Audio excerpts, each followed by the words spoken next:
The dust hung in the air like smoke from a dying fire. Montana Territory, 1884. Late September, when the grass turned gold and the nights carried frost warnings. Evangeline Thornwood stood alone in her pasture, a shovel biting into earth that had drunk the blood of better things than what she buried now. 3 steers lay dead, bloated, flies thick as storm clouds. The stench carried on the wind that came down from the mountains. She'd found them at dawn. The water trough still reeked of strychnine. Someone had poisoned it in the night. Deliberate, cruel. A message written in the language of dead animals. Eva drove the shovel deep. The blade struck stone, sparked. She worked the handle, pried the rock free, tossed it aside. Dirt under her fingernails. Sweat on her brow despite the cold. She was 55 years old. Her back protested, her hands cramped. She kept digging. No tears, no curses, just work. The hole grew, 6 feet long, 4 feet wide, deep enough that scavengers wouldn't dig them up, deep enough that she wouldn't have to see what corruption did to flesh. When the grave was ready, she walked to the barn, returned with rope and a workhorse, hitched the first steer, dragged it to the pit. The body left a dark smear across grass that had taken 32 years to grow right. One by one, she buried them. By noon, the work was done. She stood over the mound of fresh earth, leaning on her shovel. The wind pushed through the valley, carried the smell of sage and coming winter. No prayers. Isaiah had been the praying one. Isaiah was 8 months in the ground. Eva cleaned her shovel, returned it to the barn, walked to the house, washed her hands in the basin. The water ran brown, then clear. She looked at her reflection in the water. 55. Gray threading through dark hair, pulled back in a simple bun. Lines at her eyes, lines at her mouth. Hands calloused from 3 decades of honest labor. Hands that remembered other work. She dried them on a cloth, stood at the window, looked out over 240 acres of land that had cost everything to build and everything to keep. The fence line was cut again. 20 yards of wire pulled down, posts splintered.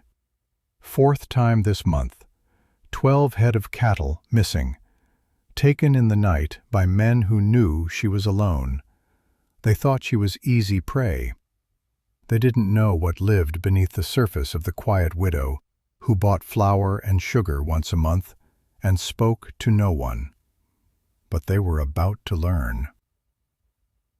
Silverwater sat in a valley where 3 creeks converged. The town had grown around water, the way all towns in Montana Territory did. Water meant life. Water meant cattle. Water meant money.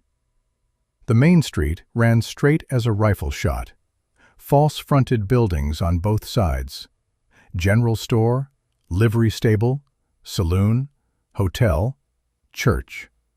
The essentials of civilization on the edge of wilderness.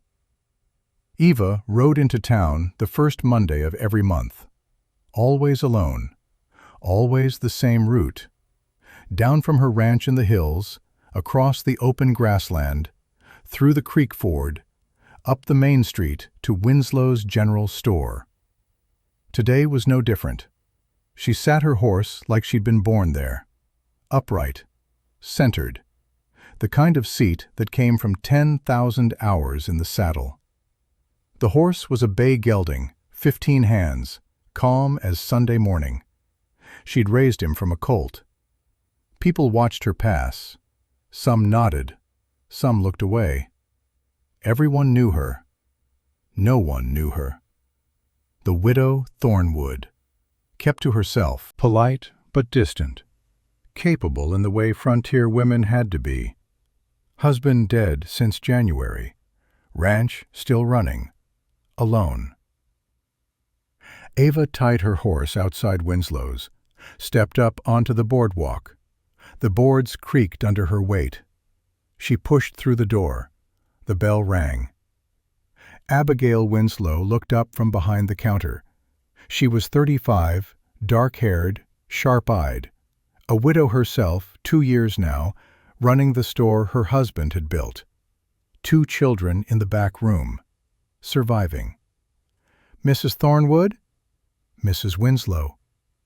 They understood each other.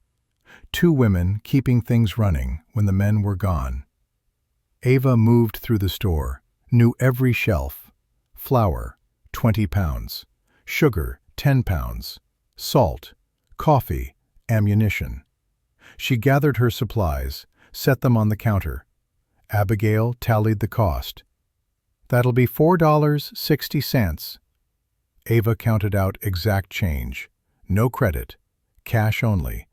The way Isaiah had taught her. Abigail wrapped the goods in brown paper, tied them with twine, hesitated, looked at Ava with something like concern. "You heard about the railroad company?" "I heard. They're buying up land, forcing folks out. The Hendersons sold last week, the Pritchards the week before." "I won't sell." Abigail's hands stilled. "They're not asking polite, Mrs. Thornwood. They're using lawyers. Fake tax claims. Sheriff Morgan's in their pocket now. Won't help honest folks." Ava met her eyes, steady, unblinking.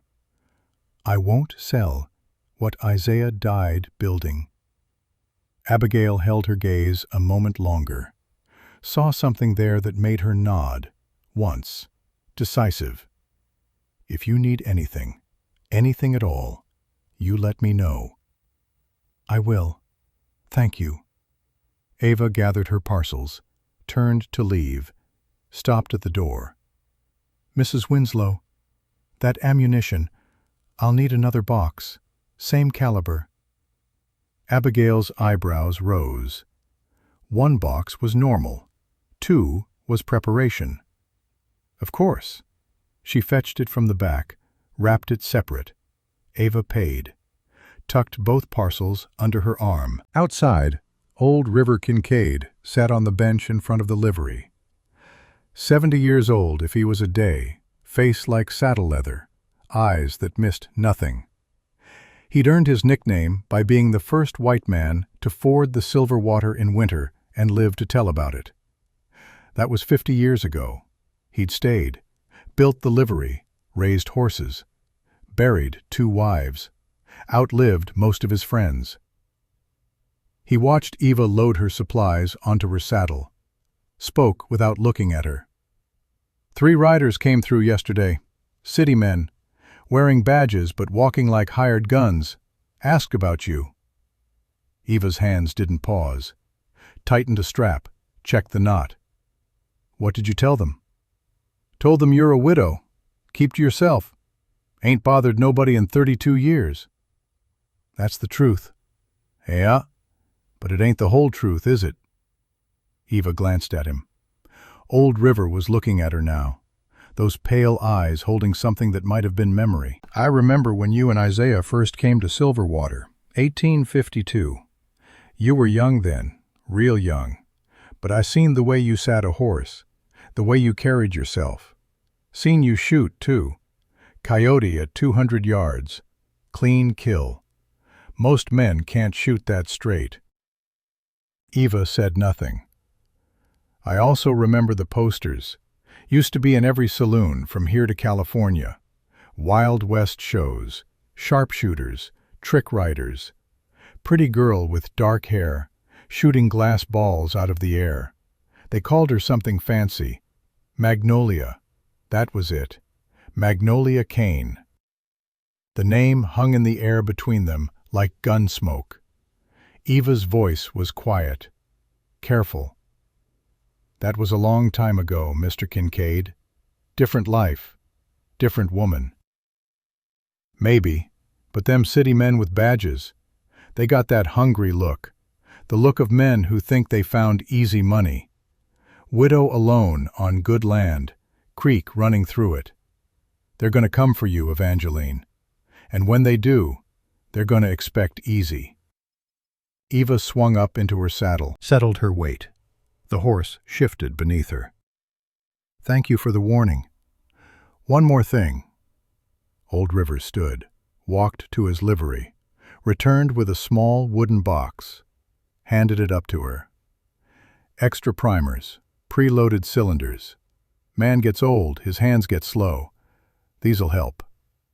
Eva looked down at the box, at the old man's weathered face, saw understanding there, acceptance, the kind of solidarity that exists between people who've survived hard things. I can't pay you for these. Didn't ask for payment. Isaiah helped me when my barn burned in '79, gave me timber without asking for nothing back.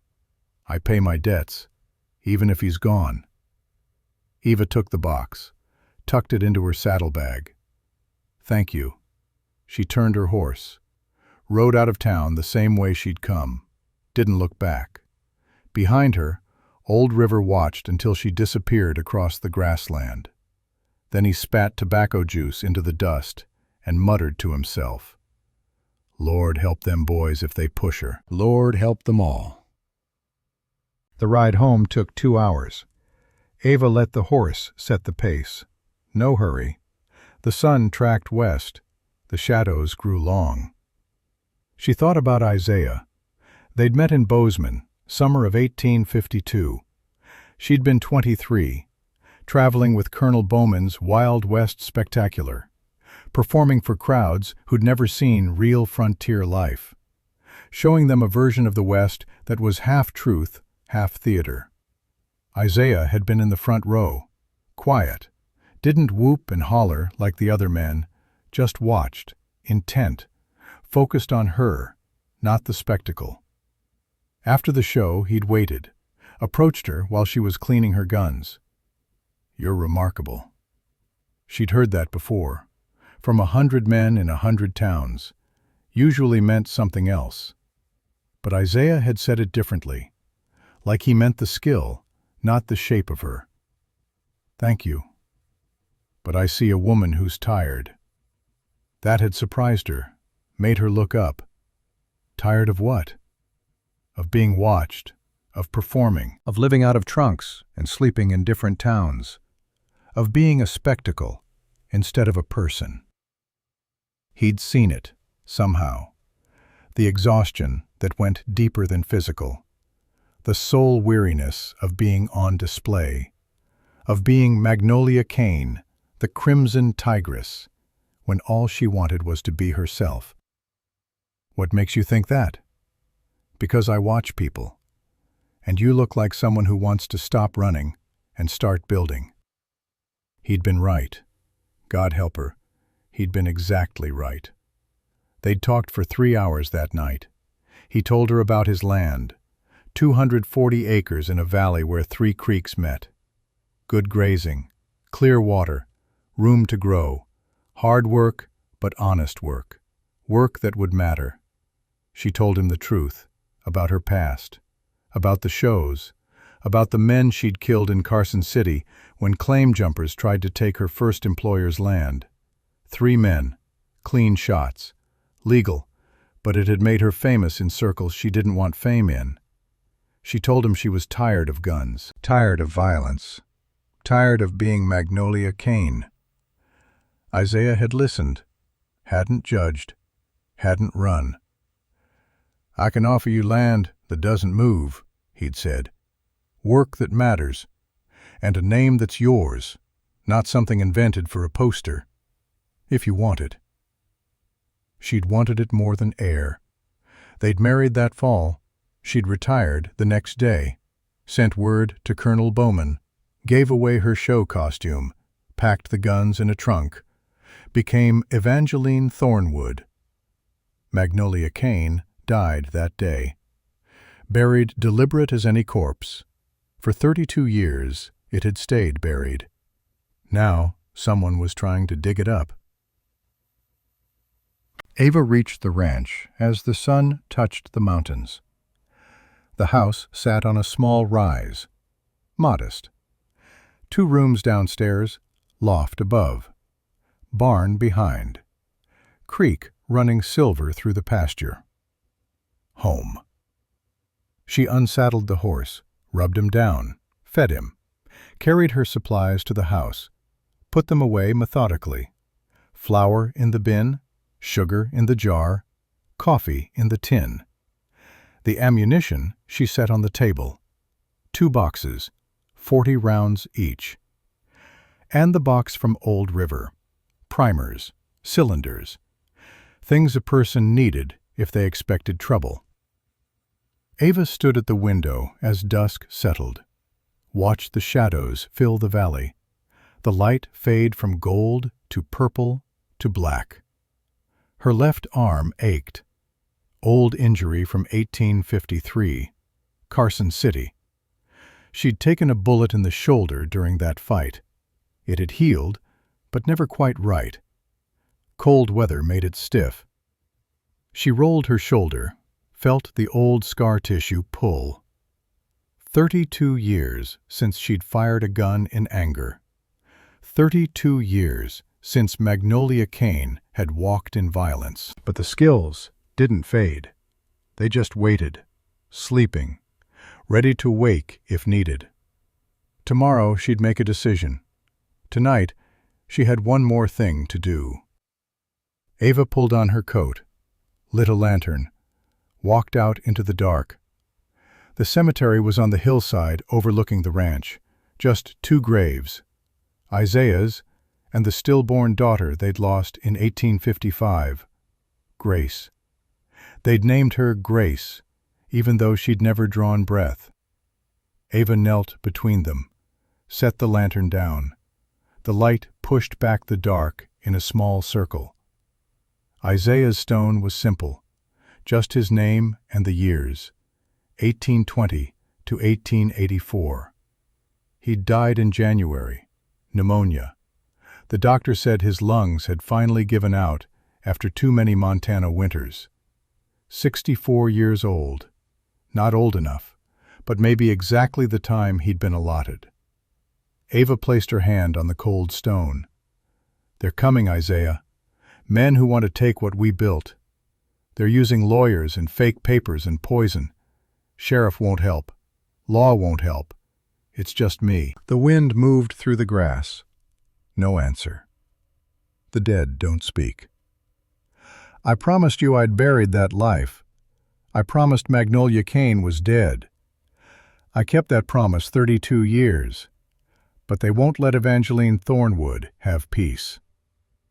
She closed her eyes, felt tears she wouldn't let fall. "So I'm going to do what you'd do. I'm going to defend what's ours.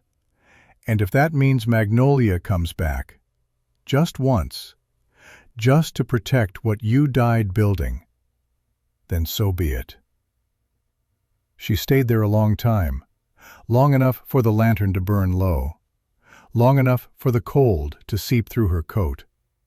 When she finally stood, her knees protested. She picked up the lantern, looked down at the stone one last time. "I'm sorry, but I won't surrender. Not to them. Not to anyone." She walked back to the house. The lantern light bobbed through the dark, a small flame in vast blackness. Inside, she set the lantern on the table, stood in the quiet. The house felt empty without Isaiah. 8 months, and it still felt empty. Eva made herself coffee, sat at the table, drank it slow.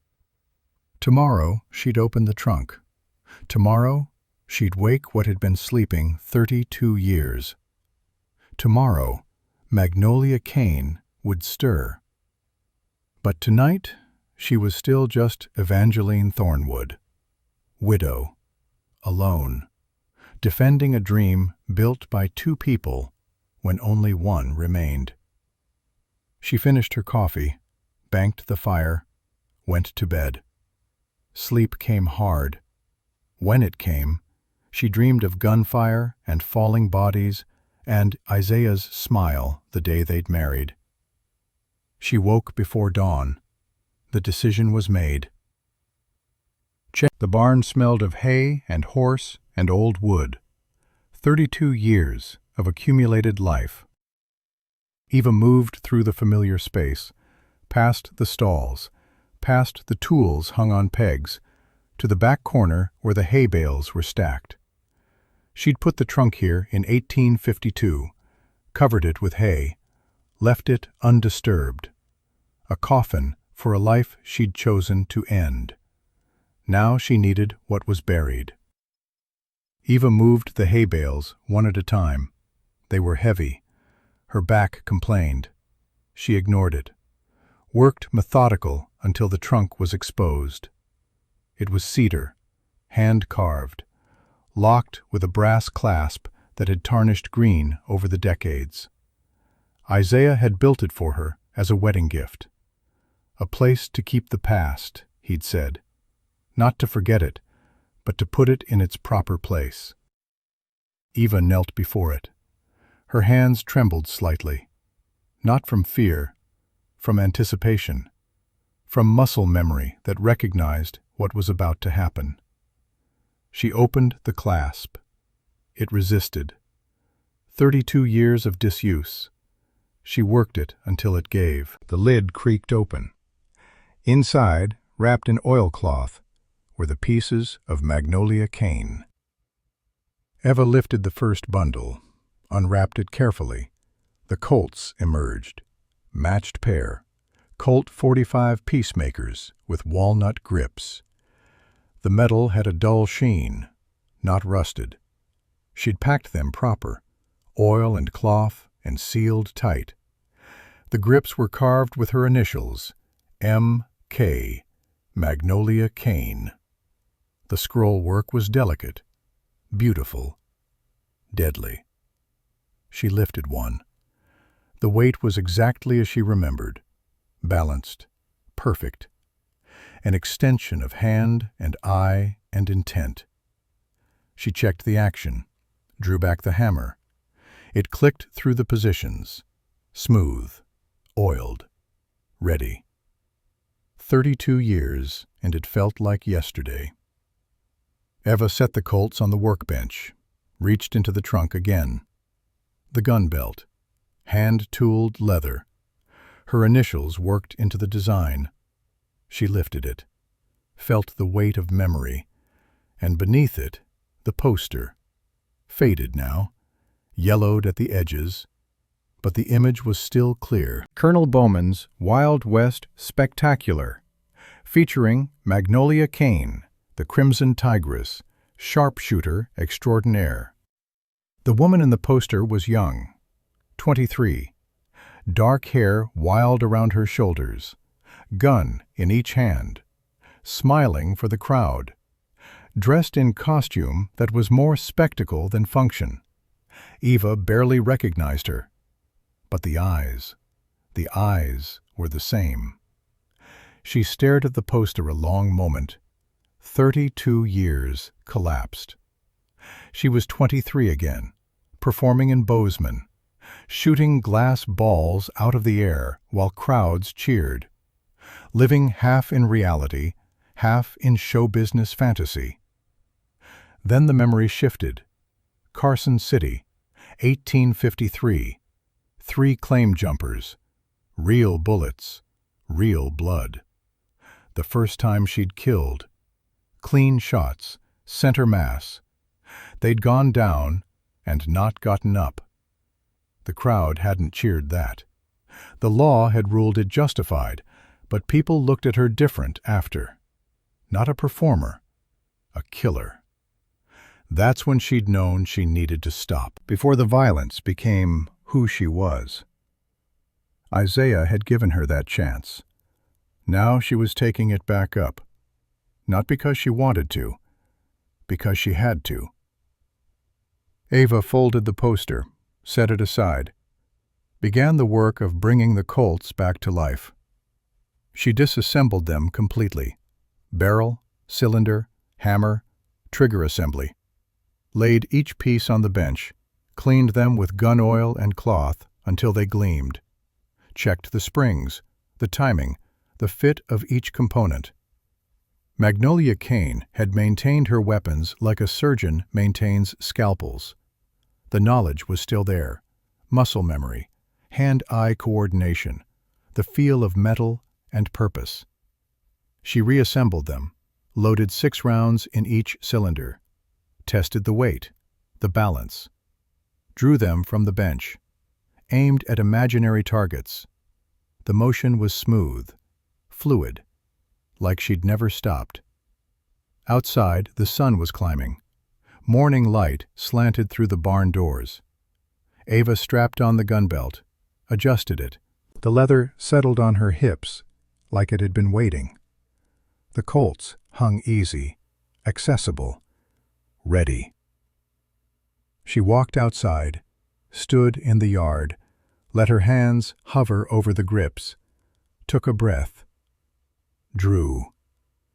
Left hand crossed her body, right hand dropped straight.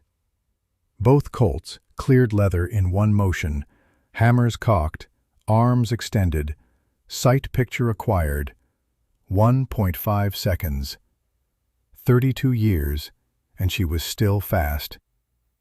Eva holstered, drew again, faster this time. 1.2 seconds. Again. 1.1. Again. 1.0. The fourth draw, her hands remembered everything. The angle, the grip, the way the hammer fell under her thumb, the way the barrel came up true. She stood in the yard with both guns drawn, aimed at nothing, everything. Magnolia Kane was awake. Eva holstered the Colts, walked back to the barn, took them off, wrapped them in fresh cloth, carried them to the house, set them on the table next to the ammunition, sat down, looked at them. Isaiah's voice in her memory. You don't have to be who you were. You can choose who you become. She'd chosen. For 32 years, she'd chosen peace. Now men were forcing her to choose violence. She'd give them one chance, one warning, one opportunity to walk away. If they didn't take it, the consequence was theirs. Eva stood, made herself breakfast, ate methodical, washed the dishes, put them away. Then she began to prepare for war. The preparation began at first light. Eva walked her property like a general surveying a battlefield. 240 acres. She knew every inch, every rock, every dip in the land, every line of sight. Now she measured it different, not as a rancher, as a tactician. She paced and calculated methodically. From the porch to the front gate, 50 feet. If they came with 3 men, they'd spread for crossfire. Standard intimidation. She'd seen it before. Carson City, Deadwood, Cheyenne. Left flank position, 40 feet from the porch. Right flank, 45 feet. Center position, closer, 25 to 30 feet. The speaker, the leader, the one who'd do the talking while the others positioned for the killing. She committed every distance to memory, studied the angles, the sun at different times of day. Morning light came from the east, behind the barn. Noonlight was overhead, harsh. Evening light, that's when they'd come. Friday sundown, the eviction notice said. Evening light would be low, golden, in their eyes, if she positioned right. Eva walked to the house, moved furniture. The heavy oak table near the window, not blocking the view, but providing cover if she needed to fall back. The chair angled so she could see both approaches, the door left slightly ajar.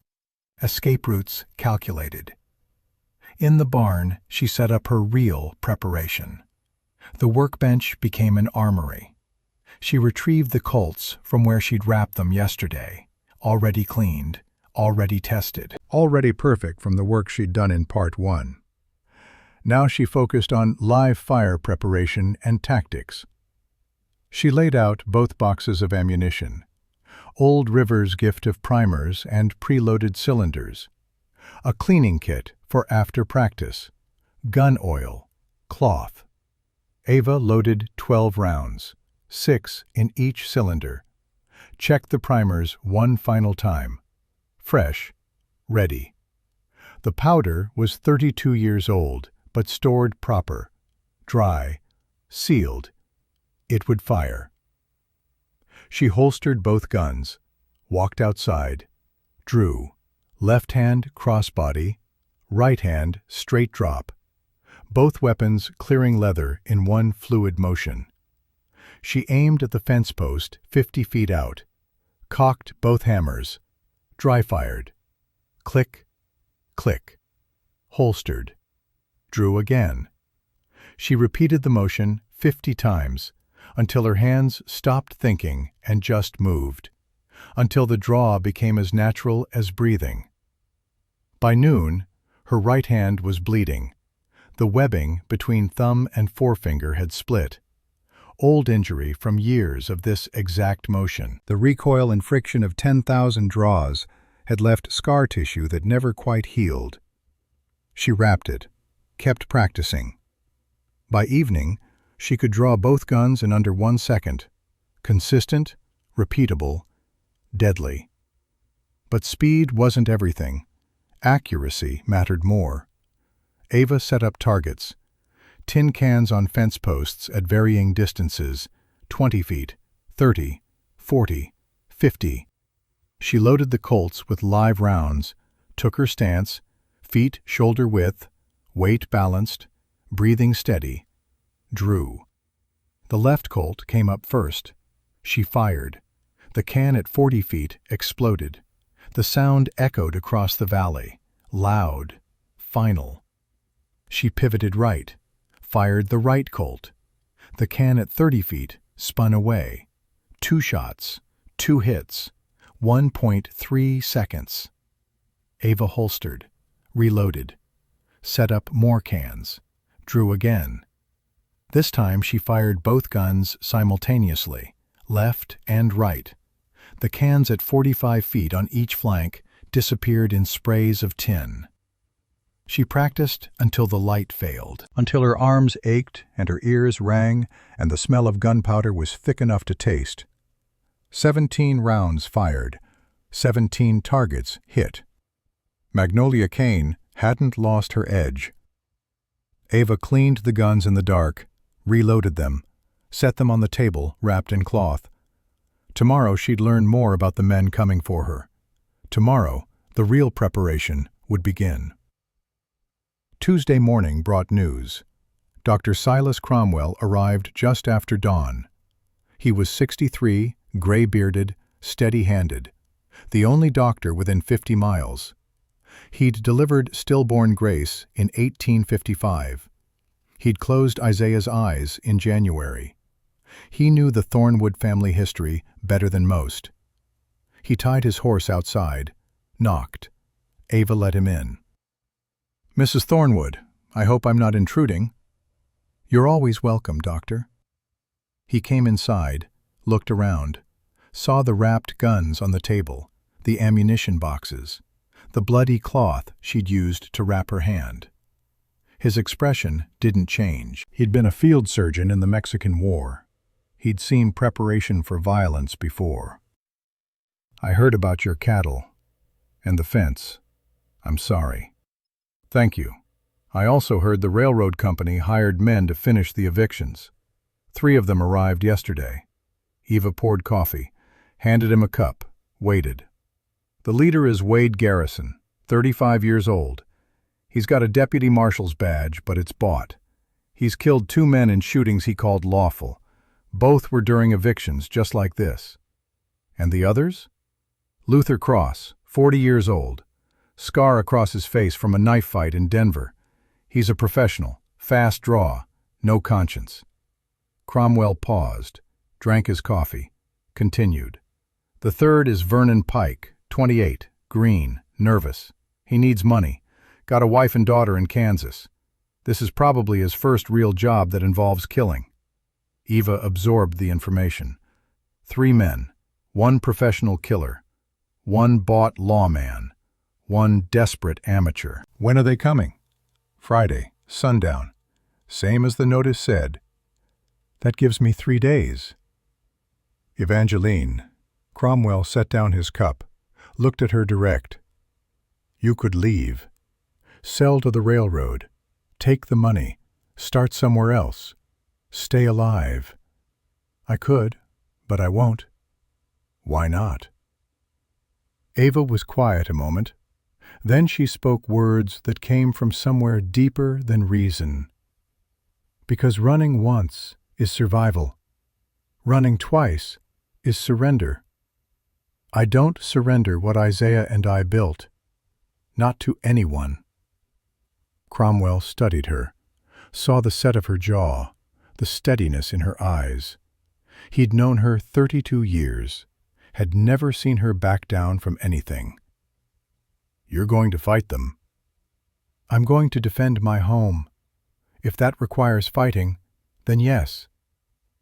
3 armed men against 1 woman. Those aren't good odds. Numbers aren't everything, Doctor. Skill matters. Intent matters. Willingness to go further than your opponent matters. He looked at the guns on the table again. Understanding settled in his eyes. The rumors are true, then, about who you were before. What rumors? Old River Kincaid told me once, years ago after too much whiskey. Said you were Magnolia Kane, the sharpshooter, the woman who killed 3 men in Carson City. Eva didn't confirm or deny, just looked at him. Cromwell nodded slowly. If it comes to violence, I'll be ready. I'll come at first light Saturday. Bring medical supplies for whoever needs them. I appreciate that. He stood, walked to the door, turned back. Evangeline, be careful. Even legends can die. Everyone dies, Doctor. The question is what you die defending. After he left, Eva sat alone with her coffee. 3 days until Friday. 3 days to prepare for 3 men. She went back to work. Wednesday arrived cold and clear. The kind of day that promised winter wasn't far behind. Eva identified cover positions. She could close her eyes and see the entire battlefield in her mind. Numbers mattered. In gunfights, everything came down to mathematics. Distance, speed, accuracy. Remove emotion, and it was just physics. At noon, a rider appeared on the horizon. Ava watched from the porch. 1 man, alone, riding slow and deliberate. He stopped at the gate, didn't dismount, sat his horse and looked at her across 50 feet of dirt and grass and inevitable consequence. Wade Garrison. She could see him clear now. 35, lean build, hard eyes. A deputy's badge pinned to his vest, catching the sunlight. The badge was crooked, probably always had been. His right hand rested easy near his holster. The holster was tied down low on his thigh. Cavalry rig, fast draw style. The leather was worn smooth where his palm had practiced the motion 10,000 times. He was a professional. That much was obvious. Ava stood on her porch, hands visible, no weapons showing. But her eyes measured him the same way his measured her. Garrison spoke first. His voice carried clear across the distance. Mrs. Thornwood, my name is Wade Garrison. I'm here on behalf of the Montana Territorial Land Company regarding this property. I know who you are, Mr. Garrison, and I know why you're here. Then you know this can go 2 ways, easy or hard. Your choice. The easy way is you turn around and leave. My land is paid for. Has been for 32 years. Those tax papers are fraud. Papers are legal, according to the county clerk. The county clerk is bought. Same as you. Garrison's jaw tightened. Not used to being talked to direct by a woman, especially not a widow alone. Regardless of what you think, the law says you vacate by Friday sundown. You're not gone by then, we'll remove you. Remove? Eva let the word hang. That's a gentle word for what you mean. Don't have to be unpleasant, ma'am. You pack your things. Leave peaceful. Nobody gets hurt. And if I don't? Garrison leaned forward in his saddle, studied her, trying to read whether she was brave or foolish. Then we'll remove you anyway. I got 2 men with me. We're authorized by law. We will do our job. Ava's voice stayed level, calm, but with an edge like a blade fresh from the whetstone. You have a job, Mr. Garrison. I understand that. But this land cost my husband 32 years of his life. Every fence post he drove into frozen ground, every stone he pulled from the creek bed, every winter that tried to kill him. He gave everything to build this place. I won't abandon what he died creating. Your husband's in the ground, ma'am. You're alone. 3 armed men against 1 woman. The math is simple. Ava smiled then. Not warm, not kind. The smile of someone who'd done math like this before and knew how it ended. Mathematics is my specialty, Mr. Garrison. Let me educate you. She took 1 step forward, just 1, but something in the movement made Garrison's hand drift closer to his gun. Alone doesn't mean helpless. Old doesn't mean weak. It just means experienced. I've had 55 years to learn things, including how to count. Count what? How many men think numbers give them power? How many discover, too late, they were wrong? Garrison stared at her. Something in her eyes made him uneasy. She stood too still, too centered, like someone who'd already made peace with violence. You threatening me? No, sir, I'm educating you. There's a difference. She stepped back. Her stance shifted subtle. Garrison was good enough to recognize it. Weight balanced, hands loose, ready. Friday sundown, Mrs. Thornwood. Be gone, or we'll make you gone. I'll be here. Then you've chosen hard. Eva's voice dropped. Quiet. Final. No, Mr. Garrison, you've chosen. I'm just defending what's mine. When you come Friday, you'll have a choice to make. Walk away or face the consequences. I'm telling you now, while you still have time to think.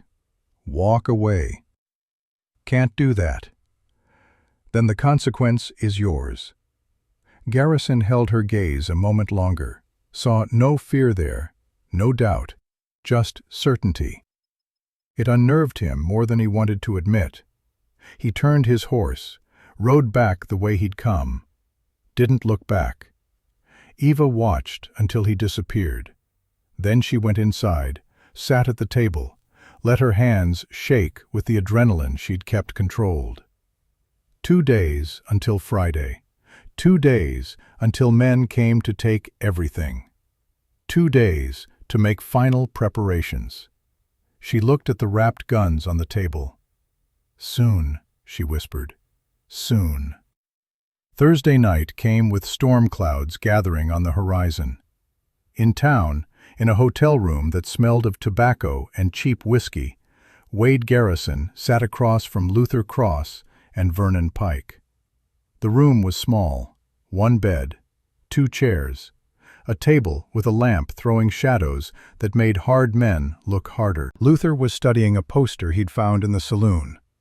Old, faded, but the image was clear enough. "Boss, you need to see this." Garrison took the poster, looked at it under the lamplight. Colonel Bowman's Wild West Spectacular, featuring Magnolia Kane, the Crimson Tigress, sharpshooter extraordinaire.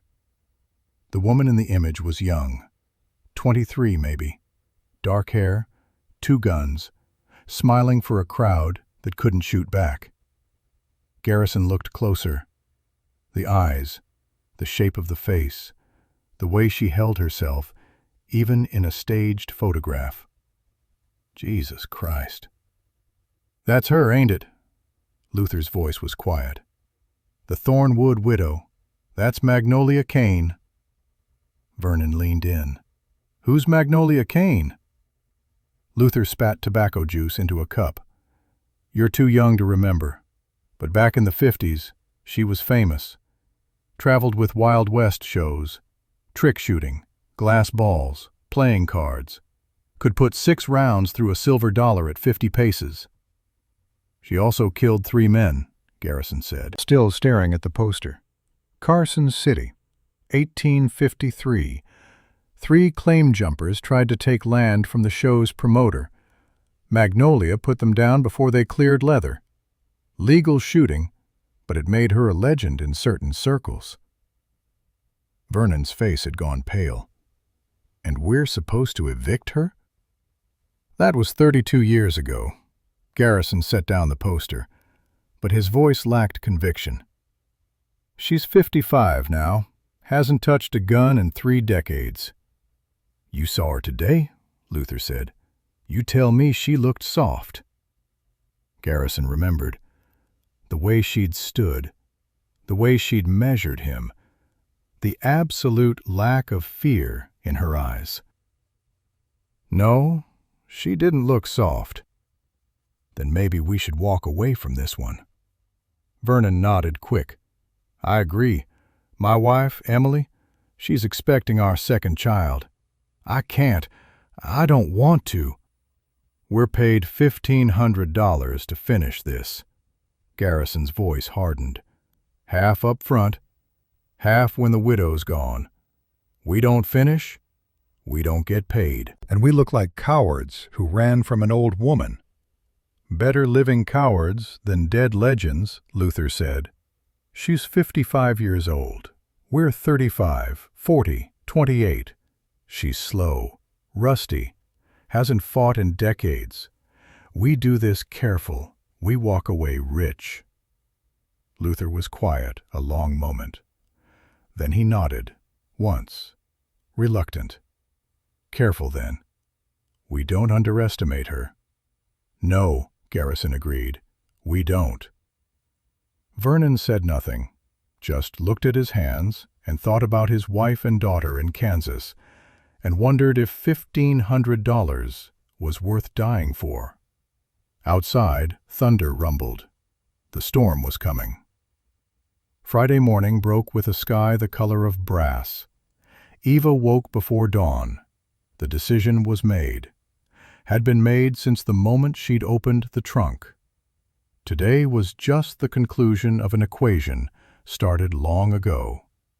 She dressed in her work clothes, simple, practical, nothing that would restrict movement, laced her boots tight, tied her hair back severe, made coffee, drank it while watching the sun rise over the mountains. At 7, she walked to the hillside cemetery. Isaiah's grave looked the same as always. The stone, the grass, the wildflowers she'd planted, purple and yellow, his favorites. Eva knelt before it, put her hand on the cold granite. "Today they come, the men who want to take what we built. I'm going to stop them, however I have to." The wind moved through the grass. No answer. The dead don't give permission or absolution. "When I married you, I promised Magnolia Kane was dead. I kept that promise 32 years, longer than most people live. But they won't let Evangeline Thornwood have peace.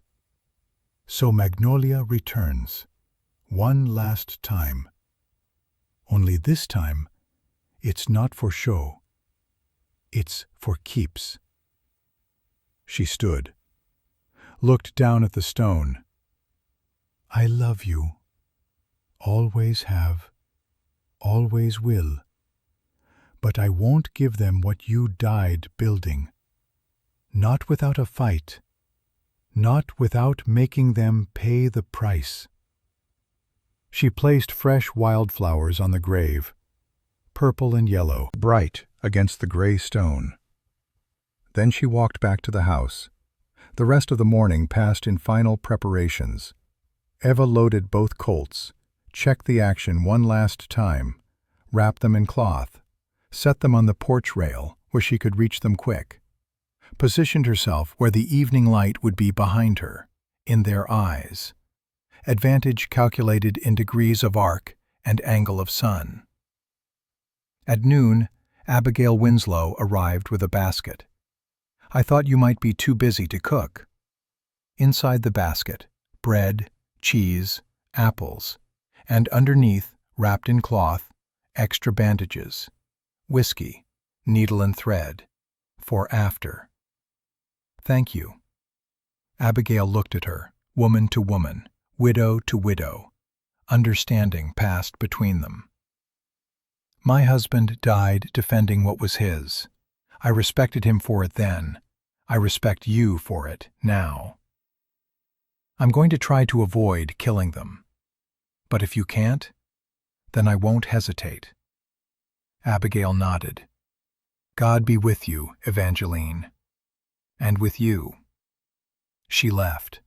Eva ate the food, not because she was hungry, because she needed strength for what was coming. At 2 o'clock, old River Kincaid appeared. Didn't come close, just stopped his wagon at the road, lifted a hand in salute. On the wagon bed, Eva could see a shovel, a pickaxe, canvas, for after. She raised her hand in return. He drove away. At 4 o'clock, Reverend Josiah Brenner stood at the edge of her property, too far to speak, close enough to be seen. He bowed his head, prayed. The community couldn't fight with her. The law was bought. The sheriff was corrupt. But they could support her in small ways, silent ways, ways that mattered. At 5 o'clock, Eva unwrapped the Colts. At 5:30, she strapped on the gun belt. At 5:45, she took her position on the porch. And at 6 o'clock, the dust rose on the horizon. 3 riders coming from the east, silhouettes against the fading light. They came slow, deliberate. The walk of men who knew their business and weren't in a hurry. Eva watched them approach, her hands loose at her sides, her breathing steady, her mind clear. The riders were a mile out, then half a mile, then a quarter mile. At 300 yards, she could see them individually. Garrison in the center, Luther to the left, Vernon to the right. At 200 yards, they began to spread. Formation building, triangle, crossfire. At 100 yards, Eva's pulse was slow, 40 beats per minute, the same as when she'd performed for crowds, the same as when she'd killed in Carson City. Calm, centered, ready. At 50 yards, they stopped, dismounted. Luther moved left, 40 feet from the porch. Vernon moved right, 45 feet. Garrison stayed center. 30 feet. Classic intimidation. 3 angles of fire. No escape. Except Eva had calculated this exact formation. had practiced for it, had prepared for it with the same methodical precision she'd used for everything in her life. Garrison called out. His voice carried clear in the still air. "Mrs. Thornwood, last chance. Walk away and nobody gets hurt." Eva's voice was steady, almost gentle. "I'm not leaving, Mr. Garrison." "Then you're choosing hard." "No, you're choosing. I'm just defending what's mine." Garrison shook his head. "You got no choice. You're alone, an old woman. We got the law. We got the men. You got nothing." Eva's hands moved to the cloth-wrapped bundle on the porch rail. Garrison saw the movement, tensed. She unwrapped the Colts, let the cloth fall. The setting sun caught the polished metal, made them gleam like judgment. For the first time, Garrison looked uncertain.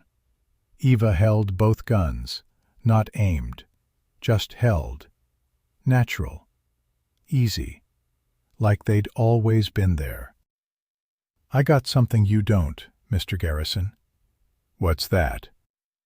32 years of being underestimated. 32 years of peace, purchased with violence.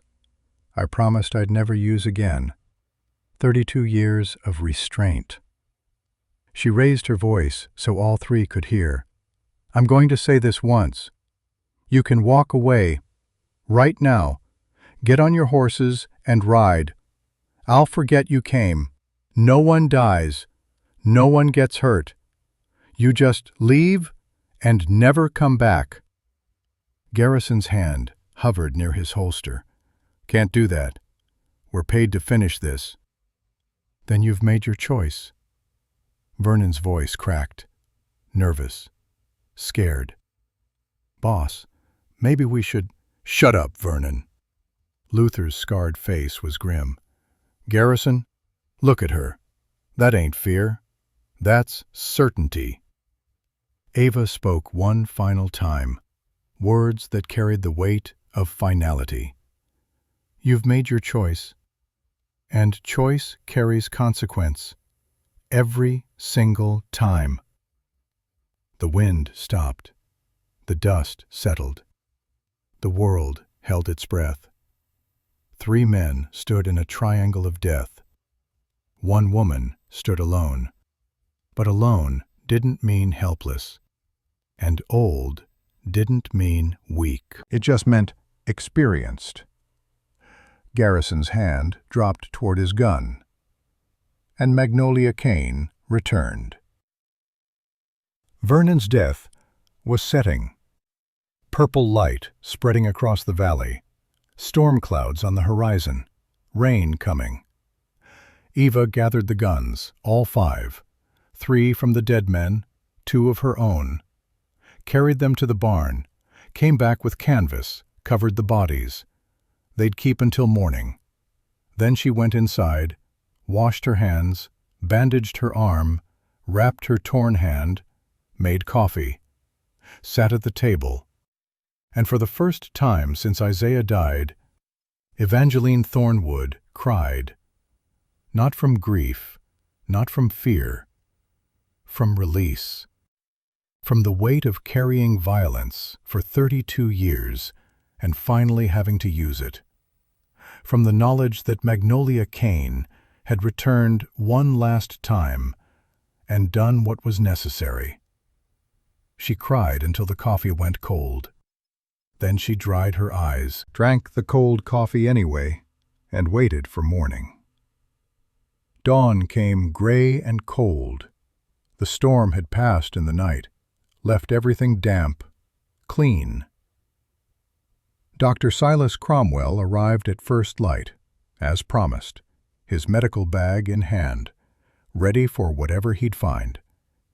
He found Ava on the porch, arm bandaged, hand wrapped, face showing the strain of a sleepless night, and 3 canvas-covered bodies in the yard. Jesus, Mary, and Joseph. "Morning, Doctor." He tied his horse, approached the bodies, lifted each canvas, looked at the wounds, the positions, the distances. Professional assessment. Luther Cross, shot through the chest, 40 feet, dead instantly. Yes. Wade Garrison, shot through the lung, 30 feet, died within seconds. Yes. Vernon Pike, shoulder shot, arterial bleed, 45 feet, died within 2 minutes. Yes. Cromwell stood, looked at Ava, looked at the bodies, looked at the distances, did the math.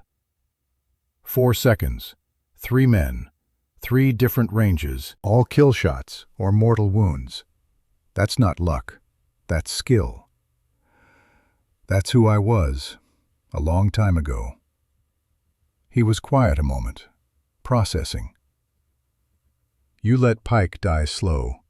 Why not finish him? Because I'm not a murderer. He was dying anyway. I gave him what comfort I could, held his hand, promised to tell his family. That's the mercy I could offer. Cromwell nodded slowly. The law will have questions. Let them ask. This is self-defense. 3 armed men on my property. Eviction notice that's fraudulent. I defended my home.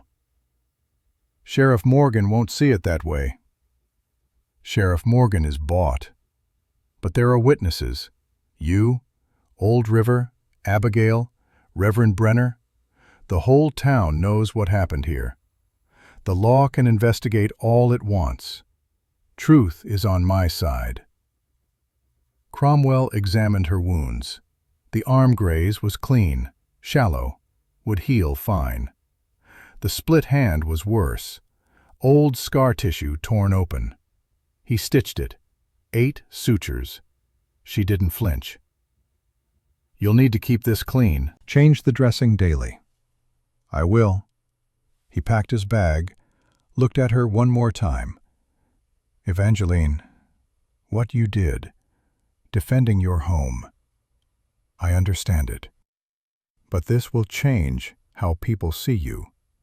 I know. Some will call you a hero. Some will call you a killer. How will you live with that? Eva's answer was simple, final. The same way I've lived with everything else. One day at a time, doing what's right, letting others think what they will. Old River Kincaid arrived an hour later, brought his wagon, the shovel and pickaxe and canvas Eva had seen yesterday. He looked at the bodies, spat tobacco juice. Need help burying them? Please. They worked together, dug 3 graves in the far corner of Eva's property, away from the house, away from Isaiah's resting place, away from anything that mattered. The ground was hard, took 3 hours. By noon they were done. They lowered the bodies, Luther first, then Garrison, then Vernon. Eva stood over Vernon's grave, spoke aloud. Your name was Vernon Pike. You had a wife named Emily and a daughter named Lucy. You made bad choices, but you weren't an evil man, just a desperate one. May God have mercy on you. Then they filled the graves, mounded the dirt. No markers, no prayers beyond what Ava had already given. When it was done, Old River wiped his brow. Town's gonna talk. Let them. Railroad company's gonna respond. Let them. He studied her, saw the set of her jaw, the steadiness in her eyes, despite the sleepless night and the blood she'd shed. You did what you had to, Evangeline. Any man would have done the same. I'm not a man. No, you're better. You gave him mercy at the end. Most men wouldn't have. By evening, the story had spread through Silverwater like wildfire. The widow Thornwood had killed 3 men, shot them down in her yard. 4 seconds, 3 dead. Some said she was a hero, standing up to railroad corruption, defending her property when the law wouldn't. Some said she was a killer, too quick to violence, too comfortable with death. Everyone agreed, don't cross Evangeline Thornwood. The telegraph carried the news to Helena. By Monday morning, the territorial capital knew. By Tuesday, newspapers as far as Denver were running stories. Widow's stand, 3 men dead in Montana shootout. Railroad eviction ends in gunfight. Legendary sharpshooter returns. Magnolia Kane lives. The Montana Territorial Land Company's response came in stages. First, silence. 3 days of it. Nerve-wracking. Eva slept with the Colts loaded beside her bed. Every creak of the house made her hand drift to the guns. Every rider on the horizon made her pulse quicken. Then, a telegram. Tuesday afternoon, delivered by the nervous telegraph operator who wouldn't meet her eyes. Eva opened it, read the terse message. Incident under investigation. Pending review. Montana Land and Railroad Company. Not an apology, not a threat, just waiting. Eva burned the telegram in her stove, kept the Colts loaded. Wednesday brought rain. Eva worked in the barn, repaired tack, avoided thinking about what investigation meant, whether more men would come, whether this was over or just beginning. Thursday, the federal marshal arrived. Eva saw him coming from a mile out, 1 rider, alone, no backup, moving at an easy pace, not the approach of someone coming to fight. She met him at the gate. The Colts were in the house, but close enough. The marshal was 50, gray mustache, hard eyes that had seen everything the West could show. He wore his badge visible, no pretense. Mrs. Thornwood? Yes? Marshal Thomas Crawford, Federal, from Helena. I'm here to investigate the incident that occurred Friday last. There's nothing to investigate. 3 armed men came to take my land. I defended it. Self-defense. Crawford dismounted, slow, deliberate, showing he meant no threat. I'm sure it was, ma'am, but 3 bodies require paperwork. Federal government wants to know if the railroad's hiring killers and calling them deputies. Mind if I look around? Eva studied him, saw no deception, no hostility, just a tired lawman doing his job. Look all you want. Crawford spent 2 hours examining the scene.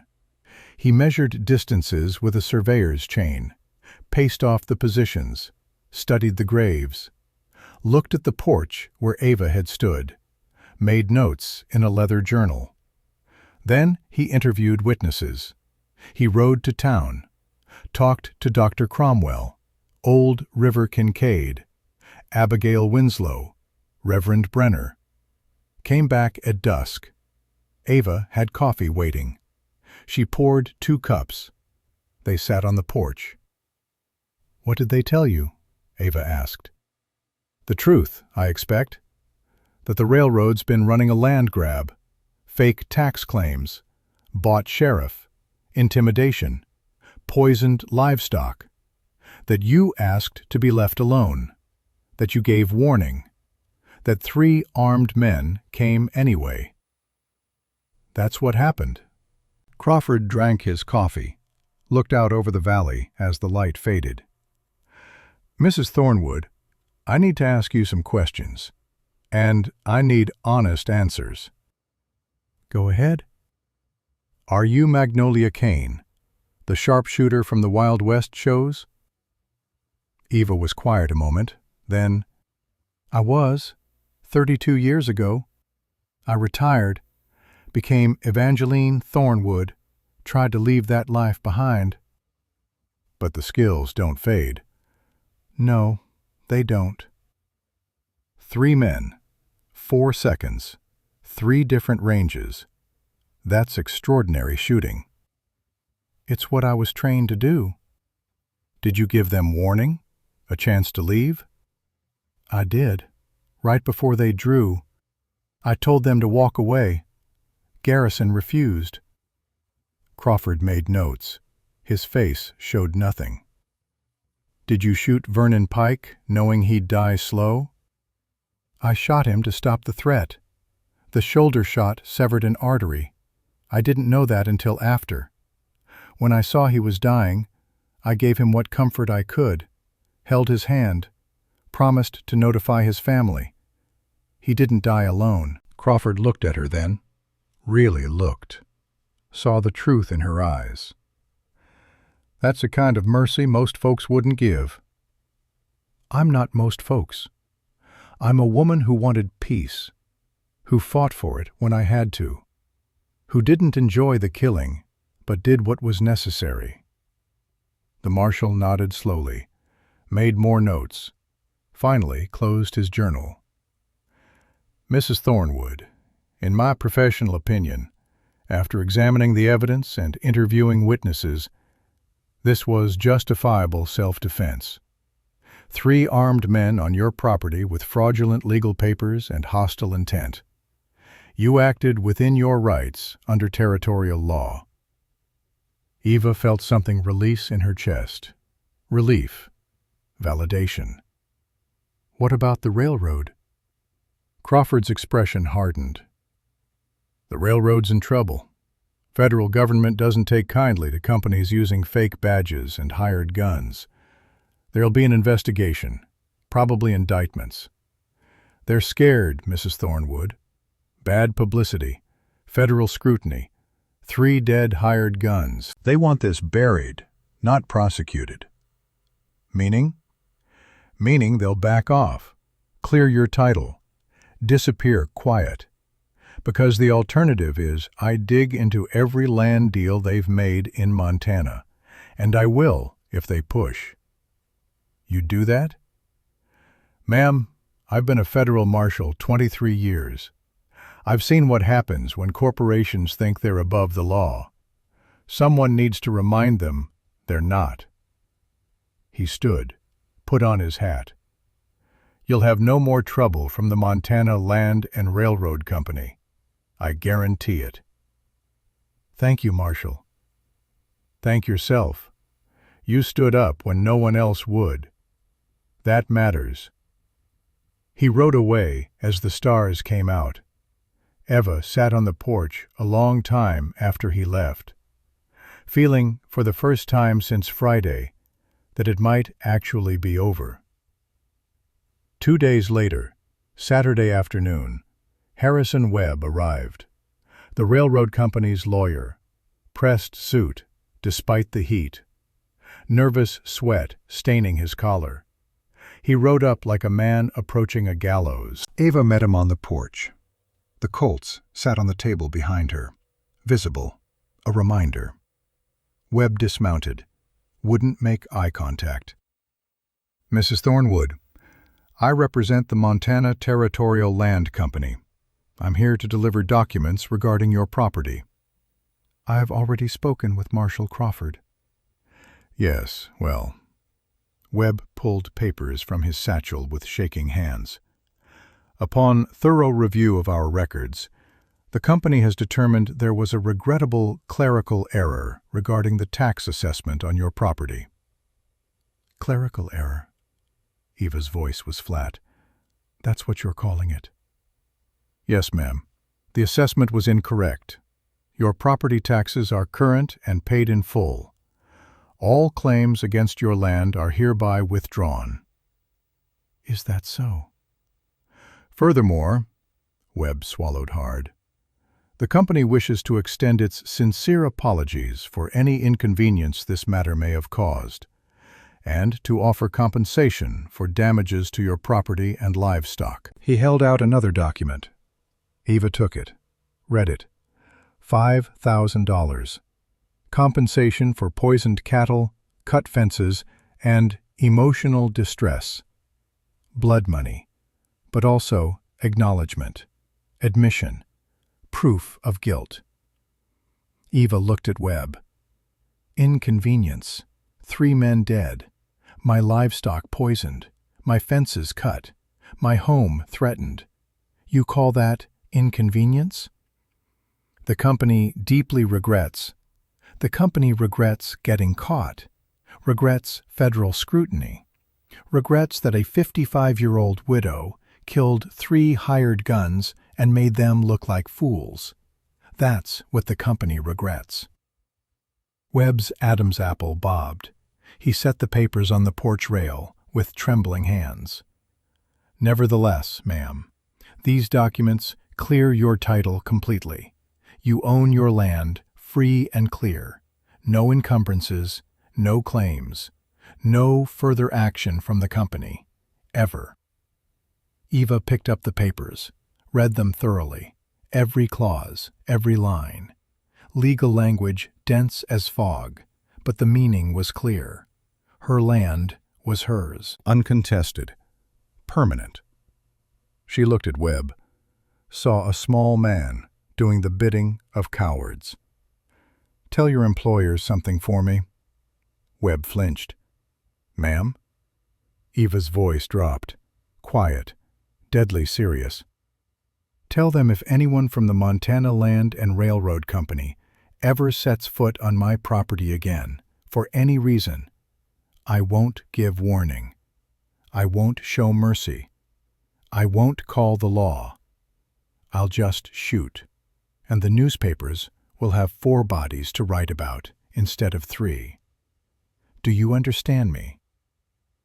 Webb's face went white as sun-bleached bone. Yes, ma'am. Perfectly understood. Good. Now get off my land, and don't come back. Webb practically ran to his horse, mounted clumsy, nearly dropped the reins, rode away at a gallop. Eva watched until he disappeared in a cloud of dust. Then she took the papers inside, filed them with her deed, her tax receipts, her proof of ownership. Everything legal now, everything settled. But she kept the Colts loaded another week, just in case. 10 days after the shooting, on a quiet Tuesday afternoon, a stranger arrived at the Thornwood Ranch. Eva was in the garden, tending the vegetables that had somehow kept growing despite everything. She looked up at the sound of hoofbeats. The rider was older, 65, maybe 70. Gray hair long beneath a wide-brimmed hat, weathered face that spoke of decades in the sun. Dressed like a working man, but carried himself different. Educated, deliberate, purposeful. Something about him was familiar. Eva stood, wiped dirt from her hands. Her instinct was to reach for guns that were now locked in the trunk. Instead, she waited.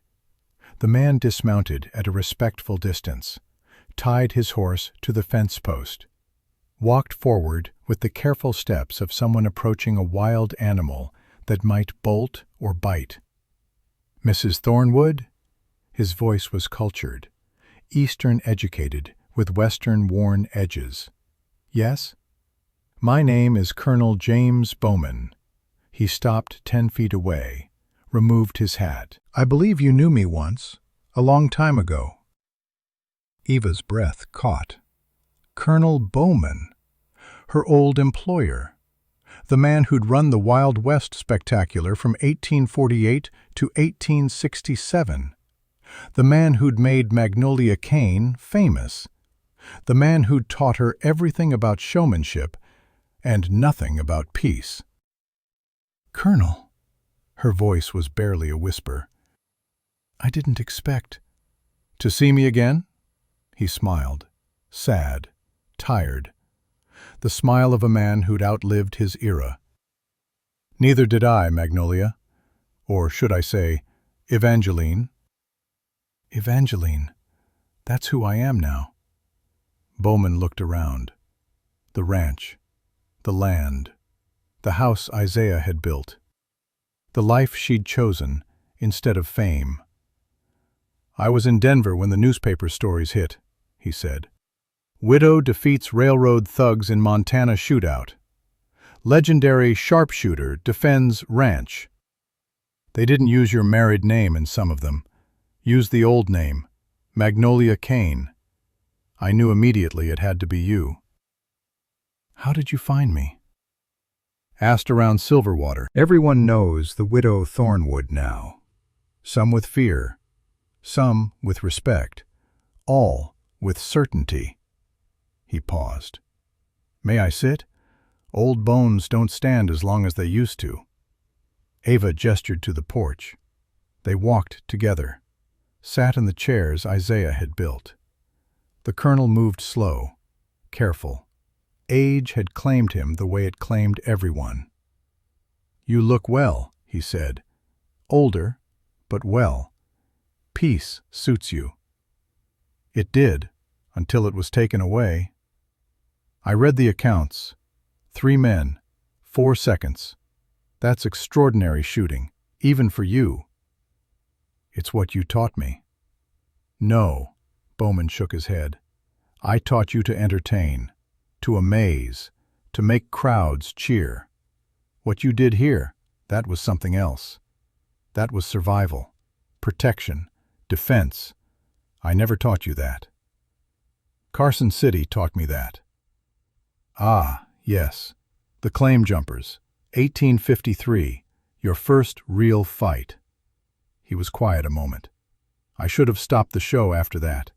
Should have seen that you'd crossed a line, from performer to protector. But the crowds loved it. Ticket sales tripled. So I kept you performing, kept you in the spotlight, when what you needed was to get out." Eva studied him, saw genuine regret in his weathered face. "Why are you here, Colonel?" Bowman reached into his coat, pulled out an envelope, handed it to her. "I wrote this for the Helena Territorial Times, a statement, an affidavit, from someone who knew Magnolia Kane personally for 15 years, who can testify to your character, your skill, your restraint." Eva opened it, read the letter written in careful script. "To whom it may concern, I am Colonel James Bowman, proprietor of Bowman's Wild West Spectacular, 1848 to 1867. During that time, I employed Miss Magnolia Kane as a sharpshooter and performer. I write to provide context regarding the recent incident at the Thornwood Ranch in Montana Territory. Magnolia Kane was the finest sharpshooter I ever witnessed. Her skill was not theatrical trickery, but genuine expertise developed through discipline and natural talent. She could perform feats of marksmanship that most men could not replicate with hours of practice. More importantly, she was a woman of remarkable restraint.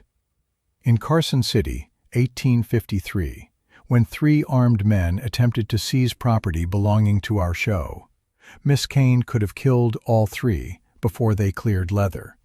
Instead, she gave warning. Shot to wound first. Only killed when left no choice. The shooting was ruled legal self-defense. After that incident, Miss Kane left the show business. She told me she was tired of violence, even performed violence. She wanted peace. For 32 years, she lived that peace, built a life with her husband, harmed no one, sought no conflict. The men who came to her ranch gave her no choice. They came armed. They came with fraudulent legal papers. They came to take by force what she'd built through honest labor. She defended herself, and she showed mercy even in victory, holding Vernon Pike's hand as he died, promising to notify his family. That is the measure of Evangeline Thornwood.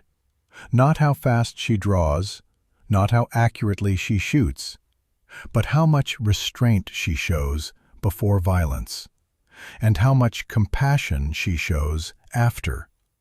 I am proud to have known Magnolia Kane. I am prouder still to have met Evangeline Thornwood.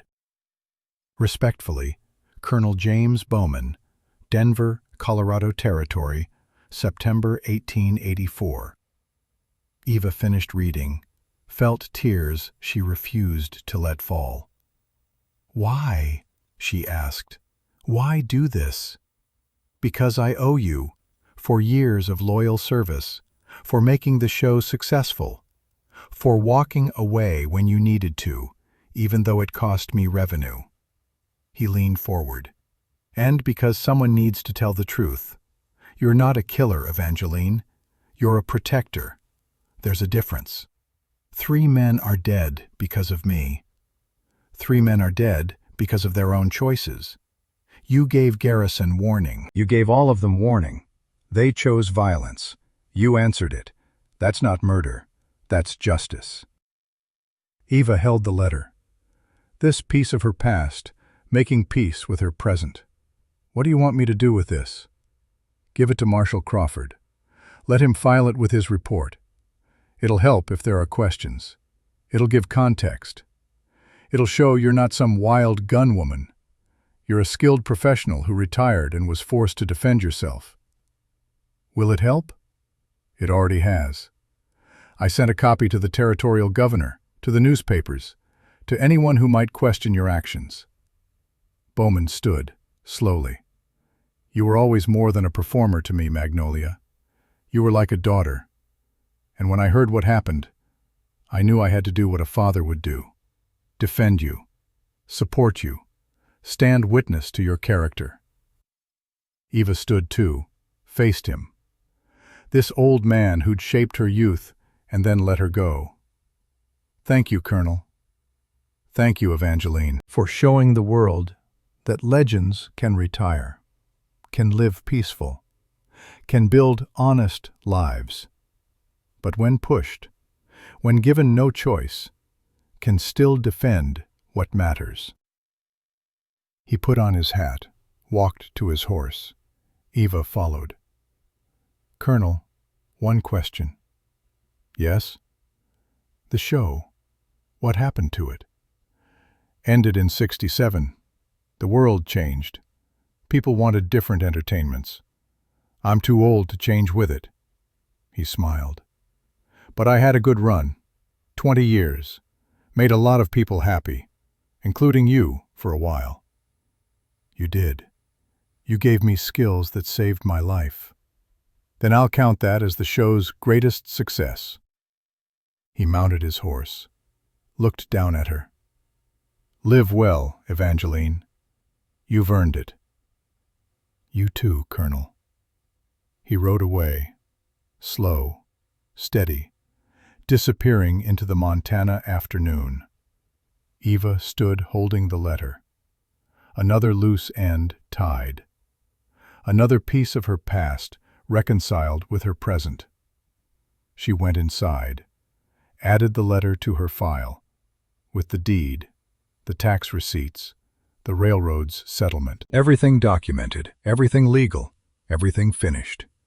She could finally begin to let go. The weeks became months. The months became years. Silverwater settled back into its rhythms. The railroad moved its operations elsewhere. A new sheriff was appointed, honest, fair, the kind of man who served justice instead of money. Eva's relationship with the town had changed permanently. Some people treated her like a hero, tipped their hats, thanked her for standing up to corporate corruption, told her she'd saved their ranches by proxy. Others treated her with fear, crossed the street to avoid her, wouldn't meet her eyes, spoke in whispers when she passed. Most treated her with wary respect, the kind reserved for dangerous things that are currently peaceful but could turn violent if provoked. Eva didn't care much about any of it. She worked her ranch, tended her cattle, repaired her fences, lived the life she'd built with Isaiah. The Colts went back into the trunk. She locked it, placed it in the barn, covered it with hay bales. Never fired them again. Never needed to. Ava worked alone. The arthritis that had started in her shoulder spread to her hands, her knees, made morning work harder, winter work brutal. But she managed. In 1888, Abigail Winslow's son, Theodore, turned 14. Needed work. Needed mentoring. Ava took him on, taught him ranching, how to mend fence, how to read cattle, how to manage land. Also taught him harder lessons.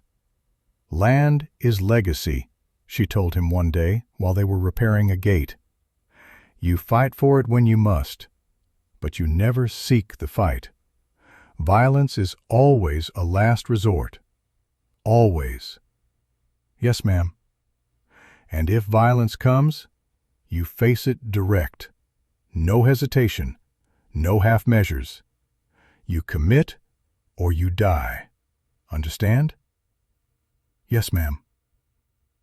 Theodore worked for her 5 years, learned well, became a good rancher. In 1893, he bought his own land, started his own spread. Ava attended the celebration, brought apple pie, sat in the corner, and smiled at his success.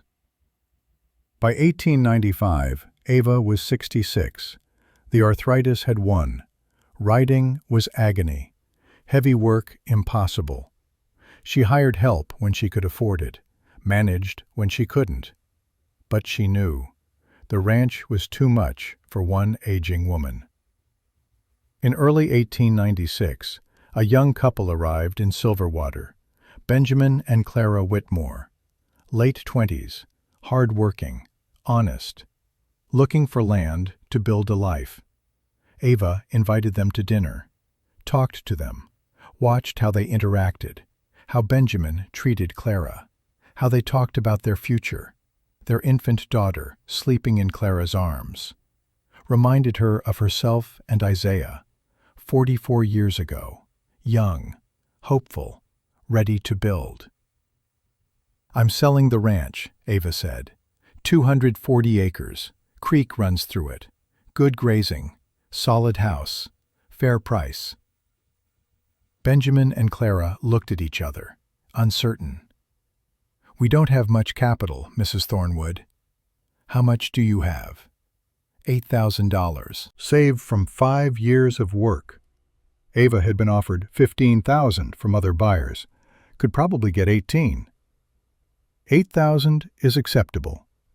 Ma'am, on one condition. What condition? Ava leaned forward. Her eyes, still sharp despite her age, held theirs. You promise me this land stays in your family.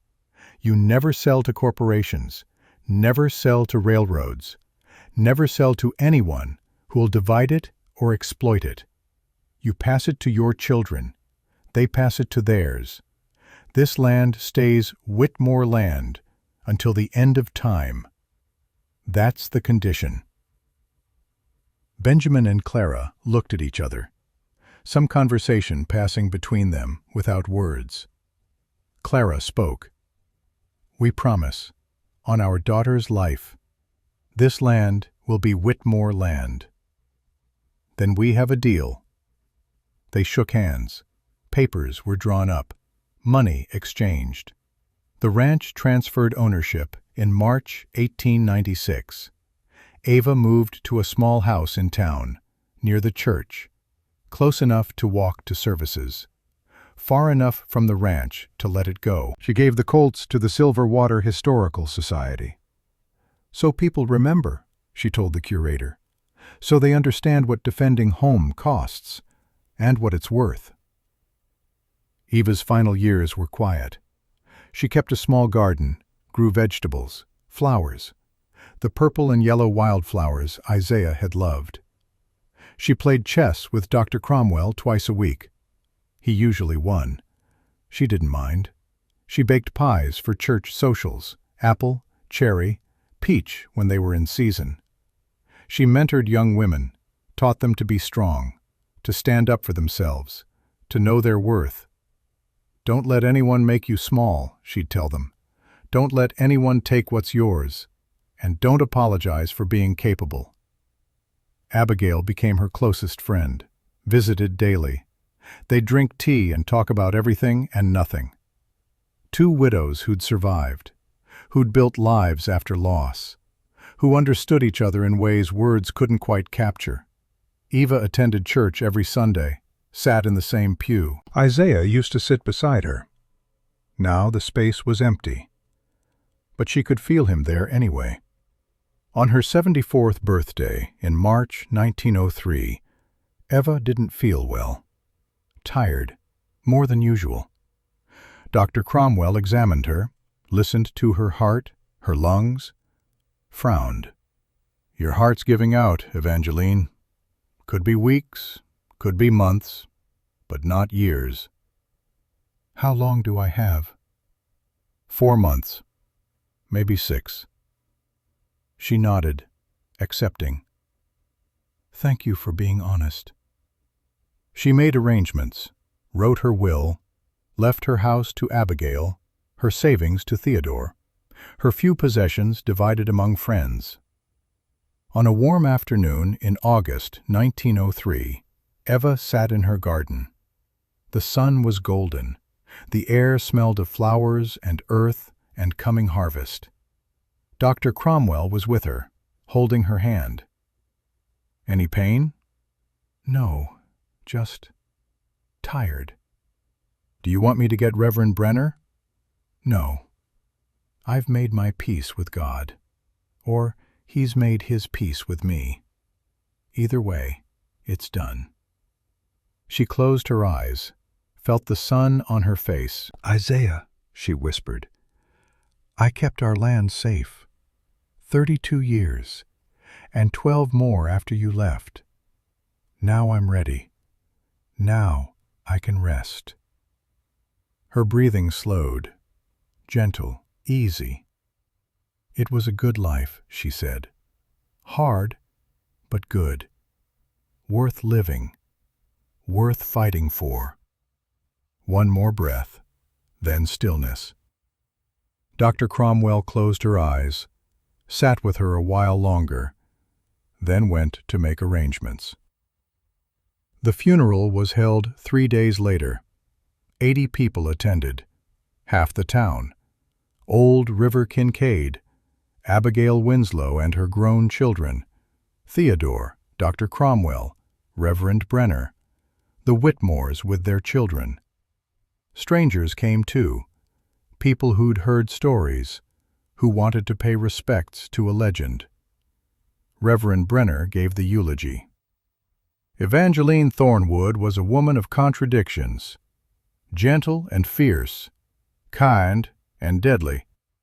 She wanted peace above all things, but when peace was denied, she fought for it with everything she had. She was a warrior when she had to be, a neighbor always, a legend reluctantly. She defended what was hers, not with hatred, not with cruelty, but with skill and determination, and a kind of mercy that few understood. She gave Vernon Pike comfort in his final moments. She held his hand while he died. That tells you who she was. Not a killer, a defender. There's a difference. We lay her to rest beside her husband, the man she loved, the life they built together, the legacy they left. May she find the peace in death that she fought so hard for in life. They buried her on the hillside, next to Isaiah, matching stones, simple, just her name and the years, 1829 to 1903. Clara Whitmore and her daughter planted purple and yellow wildflowers on both graves. The mourners departed, one by one, until only Old River remained. He stood before the graves, hat in his hands. "You were something special, Evangeline, something the world don't make no more. Farewell." He placed his hat back on, walked away. The wind moved through the grass. The flowers nodded. The sun set behind the mountains. Peace. 17 years after Ava's death, Clara Whitmore stood on the porch of the ranch house, now 61. Her daughter Lily beside her. Lily was 24 now, strong, capable, running the ranch alongside her parents. Lily's 5-year-old daughter, Grace, named after Ava and Isaiah's lost child, played in the yard. "Mama," Grace called, "come see." Lily walked to where Grace knelt in the grass. The little girl had found wildflowers, purple and yellow, growing thick on the hillside. "They're pretty." "They are. Those flowers are special. They mark where very important people are buried." "Who?" Lily took her daughter's hand, led her up the hillside to the 2 graves. The stones were weathered now, but the names were still clear. Isaiah Thornwood, 1820 to 1884. Evangeline Thornwood, 1829 to 1903. These people built this ranch.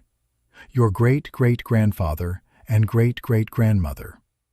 They fought for this land so we could live on it. How did they fight?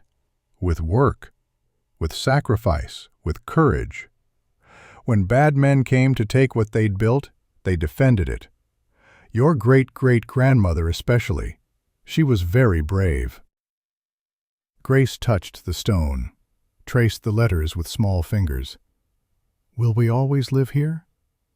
"Always. That's the promise our family made. This land is Whitmore land.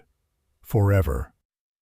They stood together, 3 generations, the living honoring the dead, the future connected to the past. Below, the ranch spread out across the valley. The creek ran clear. The cattle grazed. The house stood solid. Everything Eva and Isaiah had built. Still standing, still productive, still home. Clara joined them on the hillside, put her arm around her daughter, her granddaughter. "Your grandmother Eva used to say something," Clara told Grace. "She said, 'Land is legacy.